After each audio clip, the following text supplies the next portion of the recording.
ആദിയിൽ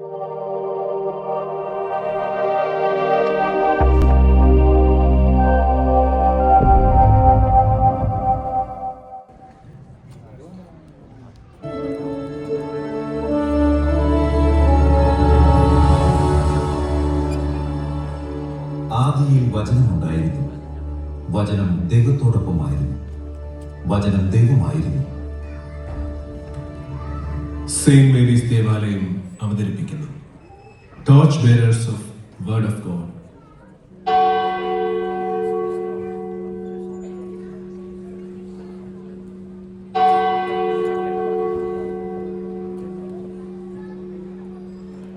ജേക്കബും കുടുംബവും കുടുംബ പ്രാർത്ഥനയ്ക്ക് ഒരുങ്ങിക്കൊണ്ടിരിക്കുന്നു. ഏലിക്കുട്ടിയെ, സമയം 7:30 ആവാൻ പോകുന്നു. നമുക്ക് പ്രാർത്ഥിക്കാം. നീ മക്കളെ വിളിച്ചേ. കോഴിക്കോട് അടിച്ചിട്ട് ഇപ്പൊ വരാമില്ല. ചായ പാവിടിച്ചോ? റോസ, അന്ന, ജെയിംസേ, ഓടി വാ. കയ്യിൽ മുഖവും കഴുകിയിട്ട് പ്രാർത്ഥിക്കാൻ ഇരുന്നേ. അപ്പോൾ മക്കളെ, ഇന്ന് ഒരു കൃപ നിറഞ്ഞ ദിവസമാണ്. നമ്മുടെ വികാരിയച്ഛൻ ഒരു കാര്യം പറഞ്ഞായിരുന്നു. ആരെങ്കിലും ഓർക്കുന്നുണ്ടോ? ഞാൻ ഓർക്കുന്നുണ്ടപ്പാ. അച്ഛനെന്ന് വചനവർഷത്തിന്റെ തുടക്കം പള്ളിയിൽ ആചരിച്ച പോലെ നമ്മുടെ കുടുംബത്തിലും ആചരിക്കണമെന്ന് പറഞ്ഞു. അതെ, നമുക്കിപ്പോൾ തുടങ്ങിയാലോ? യെസ് അപ്പാ. വചനവർഷം, തിരുവചനവർഷം, വചനവർഷം, തിരുവചനവർഷം, നിന്നിൽ വസിച്ചിടാൻ തിരുവചനവർഷം. വിശുദ്ധ യോഹന്നാന്റെ സുവിശേഷം 1-ാം അധ്യായം. ആദിയിൽ വചനമുണ്ടായിരുന്നു, വചനം ദൈവത്തോടു കൂടെയായിരുന്നു, വചനം ദൈവമായിരുന്നു. അവൻ ആദിയിൽ ദൈവത്തോടു കൂടെയായിരുന്നു. സമസ്തവും അവനിലൂടെ ഉണ്ടായി, ഒന്നും അവനെ കൂടാതെ ഉണ്ടായിട്ടില്ല. അവനിൽ ജീവൻ ഉണ്ടായിരുന്നു, ആ ജീവൻ മനുഷ്യരുടെ വെളിച്ചമായിരുന്നു. ആ വെളിച്ചം ഇരുളിൽ പ്രകാശിക്കുന്നു. അതിനെ കീഴടക്കാൻ ഇരുളിന് കഴിഞ്ഞില്ല. ദൈവമേ, സ്തുതി നിനക്ക് യോഗ്യമാകുന്നു. നമ്മൾ ഇന്നത്തെ വ്യാഖ്യാനത്തിനുള്ള വിഷയം വിശുദ്ധ യോഹന്നാന്റെ സുവിശേഷമാണ്. നമ്മൾ ഈ വചനവർഷത്തിലൂടെ സഭ ആഗ്രഹിക്കുന്നത് എല്ലാവരും വ്യക്തിയായി, കുടുംബമായി, സഭയായി തിരുവചന വായനയിലൂടെയും പഠനത്തിലൂടെയും പ്രാർത്ഥനയിലൂടെയും നാം എല്ലാവർക്കും കിട്ടിയ വലിയ ദൗത്യമായ വിശുദ്ധ സുവിശേഷത്തിനെ ലോകമെമ്പാടും പങ്കുവെക്കണമെന്നതാണ്. കുഞ്ഞുങ്ങളെ, നമ്മുടെ ബൈബിളിൽ എത്ര സുവിശേഷമുണ്ട്? മിടുക്കി, 4 സുവിശേഷമുണ്ട്. അപ്പോൾ ഞാൻ ഓരോ സുവിശേഷത്തിന്റെ പ്രത്യേകതയും പിന്നെ ഓരോ സ്ത്രീകന്മാര് തന്റെ സുവിശേഷത്തിൽ നമുക്ക് കാണിച്ചു തരുന്ന ചെറിയ ഉപമയോ അത്ഭുതമോ സംഭവമോ ഒക്കെ പങ്കുവയ്ക്കാം. നിങ്ങൾ ശ്രദ്ധിച്ച് കേൾക്കണം. ഓക്കേ അപ്പാ.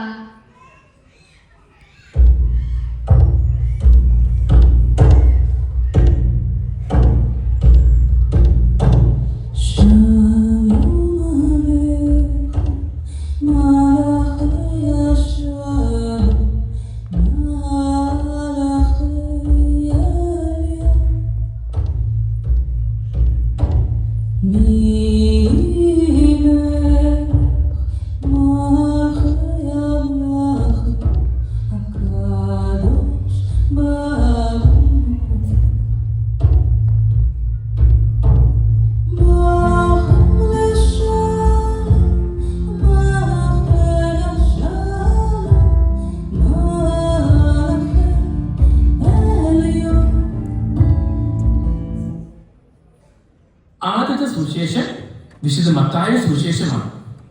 വിശുദ്ധ മത്തായി ഒരു ദൈവിക മനുഷ്യനായി പ്രതിനിധീകരിക്കുന്നു. കാരണം സുവിശേഷം യേശുവിന്റെ ഈ ലോകത്തിലേക്കുള്ള പ്രവേശനം എടുത്തുകാട്ടുന്നു. ആദ്യം അവരുടെ കുടുംബ വംശ പരമ്പരയെ അവതരിപ്പിക്കുന്നു. യേശു ക്രിസ്തുവിന്റെ കുടുംബരേഖ ദാവീദിന്റെ പുത്രൻ, അബ്രഹാമിന്റെ പുത്രൻ, മത്തായിയുടെ സുവിശേഷം 1-ാം അധ്യായം 1-ാം വാക്യത്തിൽ പറയുന്നുണ്ട് അവന്റെ അവതാരവും ജനനവും. യേശുക്രിസ്തുവിന്റെ ജനനം ഇങ്ങനെയാണെന്ന് വിശുദ്ധ മത്തായിയുടെ സുവിശേഷത്തിൽ പറയുന്നുണ്ട്. വിശുദ്ധ ഐറേനിയസ് അഭിപ്രായത്തിൽ യേശുവിന്റെ മനുഷ്യത്വത്തിന്റെ സുവിശേഷമാണ് വിശുദ്ധ മത്തായിയുടെ സുവിശേഷം.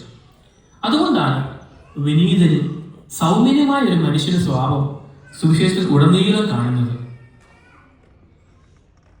ഈ സുവിശേഷത്തിൽ നമുക്ക് കുറെ ഉപമകളും അവയുടെ അർത്ഥവും കാണാൻ സാധിക്കും.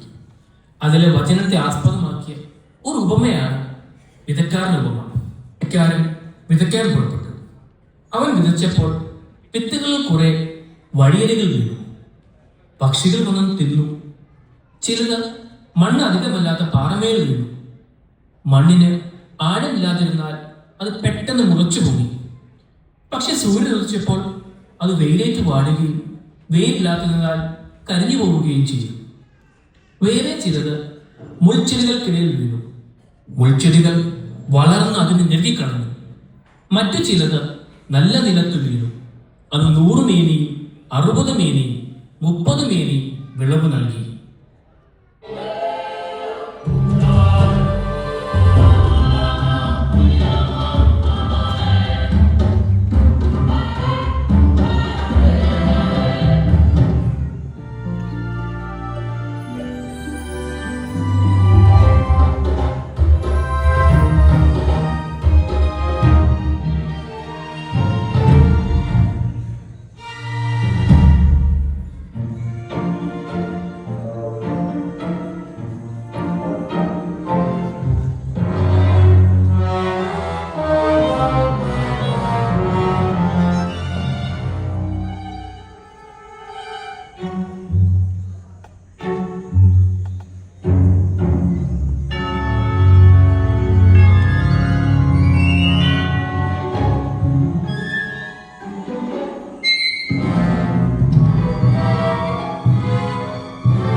അടുത്ത സുവിശേഷം വിശുദ്ധ മർക്കോസിന്റെ സുവിശേഷമാണ്. വിശുദ്ധ മർക്കോസിനെ ചിറകുള്ള സിംഹമായാണ് പ്രതിനിധീകരിക്കുന്നത്. വിശുദ്ധ മർക്കോസ് തന്റെ സുവിശേഷം ആരംഭിക്കുമ്പോൾ യെശയ്യാ പ്രവാചകനെ പരാമർശിക്കുന്നു. ദൈവപുത്രനായ യേശുക്രിസ്തുവിന്റെ സുവിശേഷം ഇവിടെ ആരംഭിക്കുന്നു. യെശയ്യാ പ്രവാചകൻ ഇങ്ങനെ എഴുതിയിരിക്കുന്നു: നിന്റെ വഴി ഒരുക്കുവാൻ ഞാൻ എന്റെ ദൂതനെ നിനക്ക് മുമ്പേ അയക്കുന്നു. മരുഭൂമിയിൽ ഒരു ഘോഷിക്കുന്ന ശബ്ദം, കർത്താവിന് വഴി ഒരുക്കുവിൻ, അവന് നേരായ പാത ഒരുക്കുവിൻ എന്ന് വിളിച്ചു പറയുന്നു. മരുഭൂമി കരയുന്നു. ഒരു സിംഹഗർജനത്തെ അനുസ്മരിപ്പിക്കുന്ന ഭൂമിയിലേക്ക് ഇറങ്ങുന്ന പ്രാവചനിക ആത്മാവ് ഒരു ചിറകുള്ള സന്ദേശത്തെ ഓർമ്മിപ്പിക്കുന്നു. സിംഹം രാജകുടുംബത്തെ സൂചിപ്പിക്കുന്നു. ഇത് ദൈവപുത്രന്റെ ഉചിതമായ പ്രതീകമാണ്.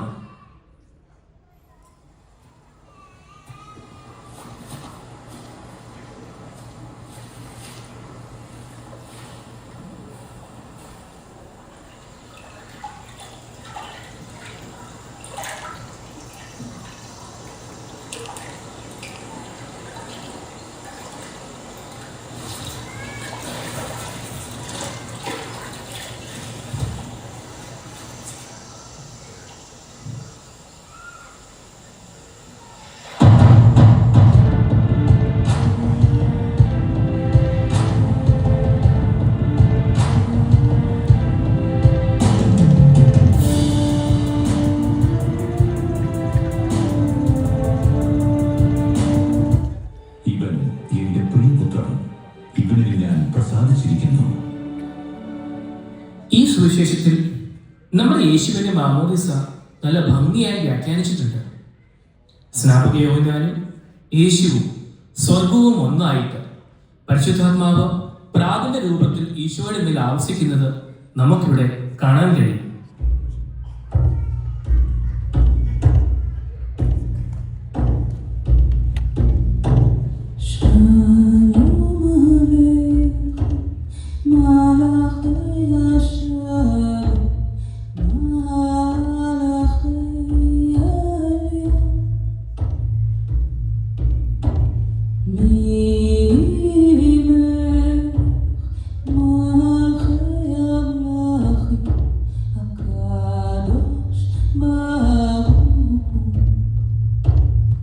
ബൈബിളിലെ മൂന്നാമത്തെ സുവിശേഷമാണ് വിശുദ്ധ ലൂക്കായുടെ സുവിശേഷം. ചിറകുള്ള ഒരു കാള വിശുദ്ധ ലൂക്കായെ പ്രതിനിധീകരിക്കുന്നു. ക്ഷേത്രബലിയിൽ കാളകൾ ഉപയോഗിച്ചിരുന്നു. ഉദാഹരണത്തിന് ഉടമ്പടിയുടെ പെട്ടകം ജെറുസലേമിൽ കൊണ്ടുവന്നപ്പോൾ ഓരോ 6 ചുവടിലും ഒരു കാളയെ ഒരു തടിച്ച മൃഗത്തെ ബലിയർപ്പിച്ചു. വിശുദ്ധ ലൂക്കോസ് തന്റെ സുവിശേഷം ആരംഭിക്കുന്നത് യോഹന്നാൻ സ്നാപകന്റെ ജനനം ദേവാലയത്തിൽ യാഗമർപ്പിക്കുന്ന തന്റെ പിതാവായ പുരോഹിതനായ സക്രിയായെ അറിയിച്ചുകൊണ്ടാണ്. തടിച്ച കാളക്കുട്ടിയെ അറക്കുന്ന ധൂർത്തപുത്ര രൂപമേ വിശുദ്ധ ലൂക്കോസ് ഉൾക്കൊള്ളുന്നു. ഇളയ മകന്റെ മടങ്ങി വരവ് ആഘോഷിക്കാൻ മാത്രമല്ല, പുരോഹിതനെ വാഗ്ദാനം ചെയ്ത നമ്മുടെ കരുണാമയനായ രക്ഷകനിലൂടെ അനുരഞ്ജനം സ്വീകരിക്കുന്നതിൽ നമുക്കുണ്ടായിരിക്കുന്ന സന്തോഷത്തെ മുന്നിലാക്കാനും കൂടിയാണിത്. നമുക്ക് വേണ്ടി കുരിശിൽ മരിച്ച ഈശോ തന്നെ. അതിനാൽ ചിറകുള്ള കാള നമ്മുടെ കർത്താവിന്റെ പൗരോഹിത്യ സ്വഭാവത്തെയും നമ്മുടെ വീണ്ടെടുപ്പിനായിട്ടുള്ള അവരുടെ ത്യാഗത്തെയും ഓർമ്മിപ്പിക്കുന്നു.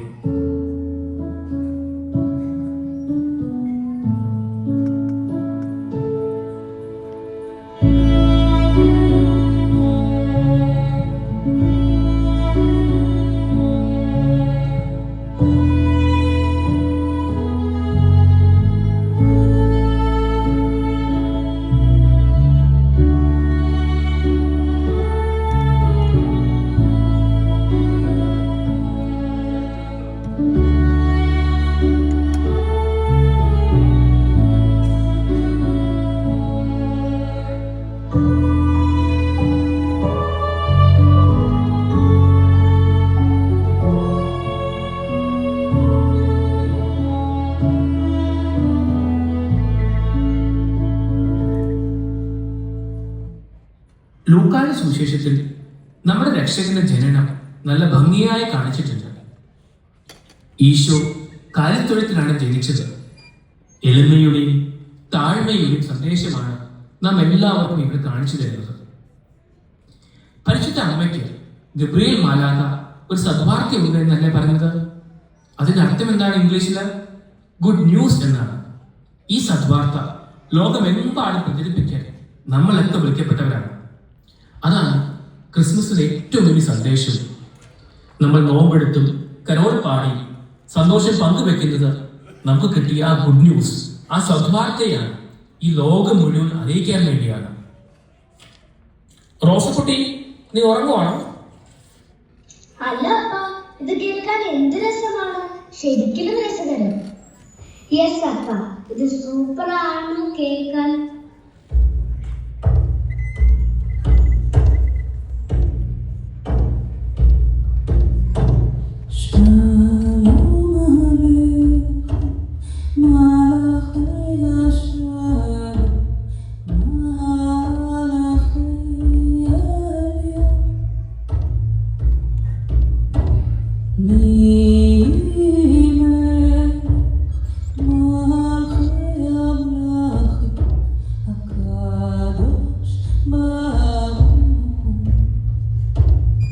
നാലാമത്തേതും അവസാനത്തുമായ സുവിശേഷമാണ് വിശുദ്ധ യോഹന്നാന്റെ സുവിശേഷം.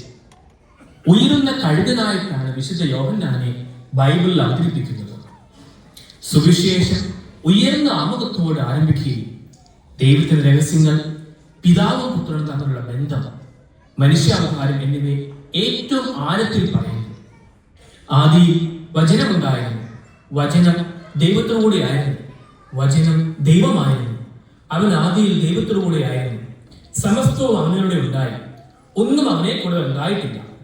വചനം മാംസമായി നമ്മുടെ ഇടയിൽ വസിച്ചു. അവന്റെ മഹത്വം നമ്മൾ ദർശിച്ചു. കൃപയും സത്യവും നിറഞ്ഞതും പിതാവിന്റെ ഏകജാതനുമായ മഹത്വം. വിശുദ്ധ യോഹന്നാന്റെ സുവിശേഷം മറ്റു സുവിശേഷങ്ങളിൽ നിന്ന് വ്യത്യസ്തമായി നമ്മുടെ കർത്താവിന്റെ ഏറ്റവും ഗഹനമായ പഠിപ്പിക്കലുമായി വായനക്കാരനെ ഇടപഴകുന്നു. നിക്കോദിമോസിനോടും സമറിയാക്കാരിയായ സ്ത്രീയോടും യേശു നടത്തിയ ദീർഘമായ പ്രഭാഷണങ്ങൾ, ജീവന്റെ അപ്പവും നല്ല ഇടന്റെ ഉപമയും എല്ലാം ഈശോ പഠിപ്പിച്ചു. ഈശോ പറഞ്ഞിട്ടുണ്ട്, വഴിയും സത്യവും ജീവനും ഞാനാണ്, എന്നിലൂടെ അല്ലാതെ ആരും പിതാവിന്റെ അടുക്കിലേക്ക് വരുന്നില്ല. ഈ വാക്യം നമ്മളെയൊക്കെ ഏക ആകർഷിച്ചൊരു വാക്യമാണ്.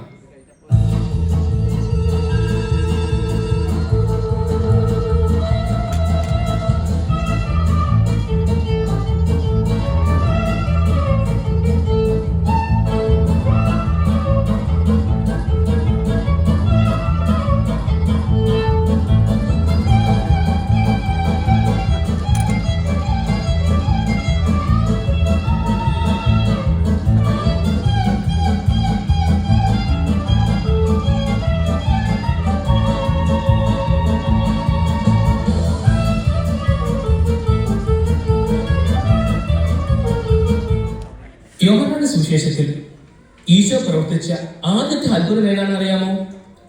കാനായിലെ കല്യാണ വിരുന്നാണ്. ഈ കാനായിലെ കല്യാണ വിരുന്നിൽ വെള്ളത്തെ വീഞ്ഞാക്കിയ സംഭവം ഭംഗിയായി ചിത്രീകരിച്ചിരിക്കുന്നത് ഈ സുവിശേഷത്തിലാണ്. ഇവിടെ നമ്മുടെ പ്രിയപ്പെട്ട അമ്മയായ പരിശുദ്ധ മറിയത്തിന്റെ മാധ്യസ്ഥ്യം കൃത്യമായി നമുക്ക് കാണാൻ സാധിക്കും. അതുപോലെ നാം എല്ലാവരുടെയും ജീവിതത്തിൽ ഓരോ കഷ്ടങ്ങൾ നിറഞ്ഞ സമയത്തും പരിശുദ്ധ അമ്മയുടെ മാധ്യസ്ഥത്താൽ ആ കഷ്ടതയിൽ ഈശോ തീർച്ചയായും നമ്മെ സഹായിക്കും. അതുകൊണ്ടാണ് നമ്മൾ ജപമാല ചൊല്ലുകയും പരിശുദ്ധ അമ്മയിലൂടെ ഈശോയെ എത്തിച്ചേരാൻ ശ്രമിക്കുന്നത്. അപ്പ ഇത് ശരിക്കും ഒരു അനുഗ്രഹീത സന്ധ്യയായിരുന്നു. എന്ത് രസമാണ് ഓരോ സുവിശേഷം പഠിച്ചപ്പോൾ. ഇന്ന് തൊട്ട് നമ്മൾ എല്ലാവരും വിശുദ്ധ വചനത്തിലൂടെ ഈശോയോട് കൂടുതൽ ചേരാൻ ശ്രമിക്കും. അതെ, ഈ വചനവർഷം മുഴുവനും നമുക്ക് കുടുംബമായി ലെക്സിയോ ദിവിനയിലൂടെ ദൈവവചനം ധ്യാനിക്കുകയും പ്രാർത്ഥിക്കുകയും പങ്കുവെക്കുകയും ചെയ്യാം. Are you ready? Yes, Appa. We are ready. പിതാവിനും പുത്രനും പരിശുദ്ധ റൂഹായിക്കും സ്തുതി. ആദ്യം മുതൽ എന്നേക്കും ആമേൻ. ഈശോ മിശിഹായ്ക്ക് സ്തുതിയായിരിക്കട്ടെ. ഇപ്പോഴും എപ്പോഴും സ്തുതിയായിരിക്കട്ടെ. വചനവർഷം